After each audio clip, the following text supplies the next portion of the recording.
In 1941, the United States entered World War II after Japan's attack on Pearl Harbor, Hawaii. Martial law was declared, which put Japanese Americans in a unique situation. Although more than two-thirds of them were U.S. citizens, they were looked upon with suspicion because of their ancestry and their appearance. Without evidence, key U.S. leaders claimed that all people of Japanese ancestry and their elders had to leave their homes and live in camps under armed guard. It's important to know about this because it's part of our history. Not only that, it's also important to know about this so then we don't make the same mistakes we made in the past.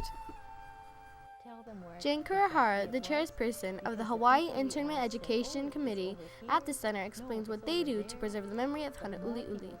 We didn't know there were Hawaii internment camps, and we didn't even know there were Hawaii internees.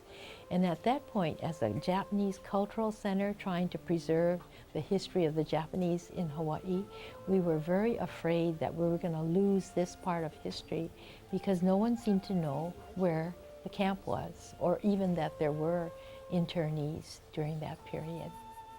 And that's how we got started, trying to preserve anything about not only Honouli'uli, but the camps on all the neighbor islands as well. To collect and preserve things about internment, people's diaries, their photos, sometimes artifacts. We have some beautiful little carved birds that the internees made, and we have some shell necklaces that they made.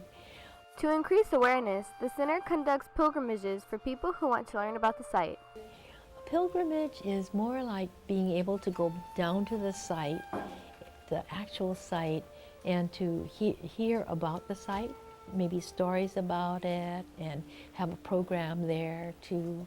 We've had several pilgrimages, but because it's such a narrow place, unlike Manzanar, which is wide open and they have annual pilgrimages, we've been doing more with tours. And so we've taken down high school tours, college student tours, and public tours. And that seems to work best for us. Present owner of the gulch is willing to donate the whole gulch, which is 160 acres, to the National Park Service. And if they're able to do that, then this site will be open to the public into the future.